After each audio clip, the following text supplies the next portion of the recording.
Bismillahirrahmanirrahim. Assalamualaikum warahmatullahi wabarakatuh.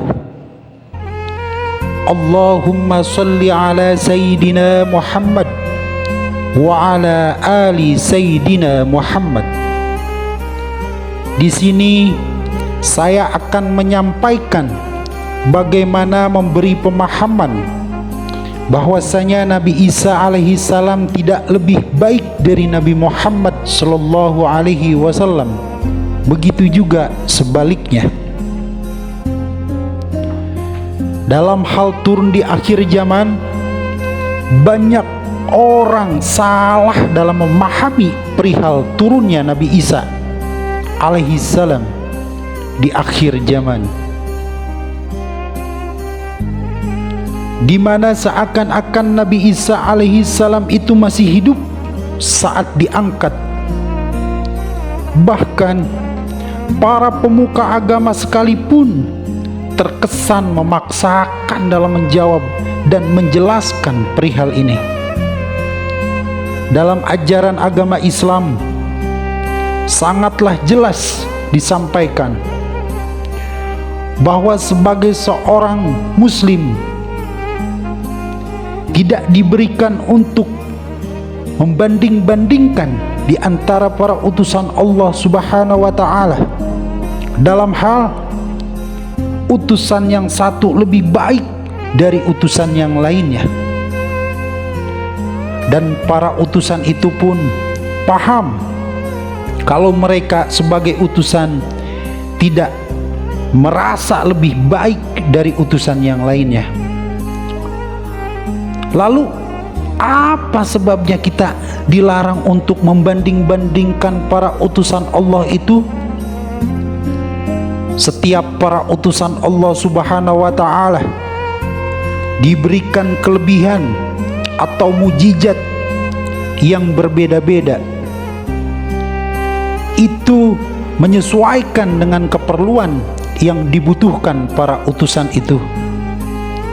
Dan terkhusus Nabi Isa alaihi salam yang Allah turunkan kembali di akhir zaman, itu bukan berarti Nabi Isa itu lebih baik dari nabi yang lainnya.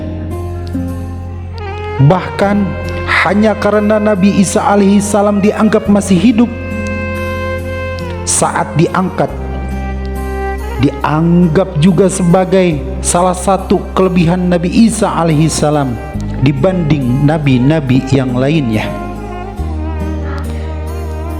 Hadirin wal hadirat rahimakumullah, perlu dipahami saat Nabi Isa alaihi salam diangkat Allah Subhanahu wa ta'ala, itu adalah proses wafatnya Nabi Isa alaihi salam.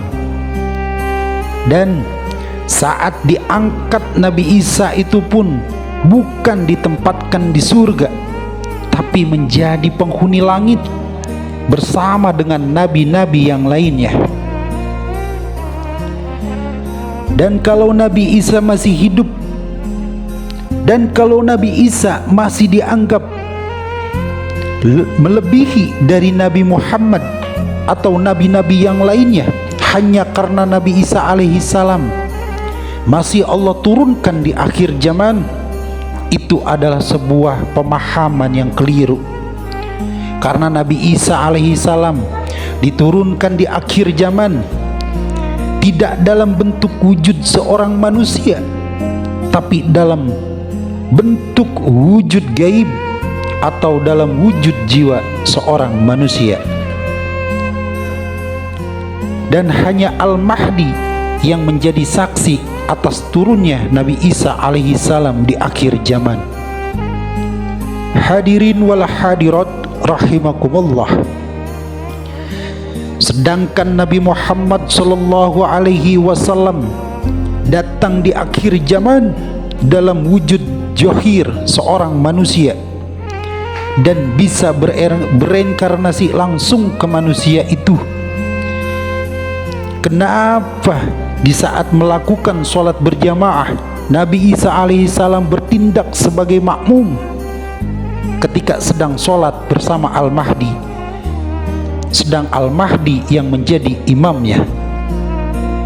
Itu dikarenakan Nabi Isa alaihi salam tahu kalau Al-Mahdi itu adalah Nabi Muhammad sallallahu alaihi wasallam yang datang di akhir zaman untuk mengingatkan dan memperingatkan kembali umatnya dalam wujud Al-Mahdi. Hadirin wal hadirat rahimakumullah. Dan sekalipun hanya Nabi Isa alaihi salam dan Nabi Muhammad yang Allah turunkan kembali di akhir zaman, mereka merasa tidak lebih baik dari para utusan yang lainnya. Dan itu bisa kita pahami, dan itu bisa dipahami dan dimengerti oleh para utusan yang lainnya, karena semua itu sudah menjadi skenario dan ketentuan yang datang dari Allah Subhanahu wa ta'ala. Dan Allah Subhanahu wa ta'ala lebih tahu dengan apa yang Dia rencanakan. Hadirin wal hadirat rahimakumullah. Cukup sekian apa yang bisa kami sampaikan. Dan sebagai kesimpulan, jangan menganggap Nabi Isa alaihi salam masih hidup saat diangkat, serta jangan menganggap Nabi Isa alaihi salam lebih baik dari nabi yang lainnya hanya karena punya kesempatan atau diberikan kesempatan turun di akhir zaman.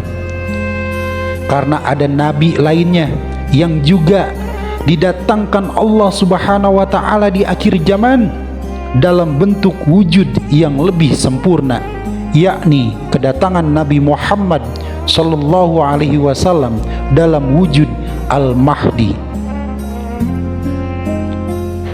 Billahi taufiq wal hidayah wa rahmatan lil alamin. Wassalamu alaikum warahmatullahi wabarakatuh.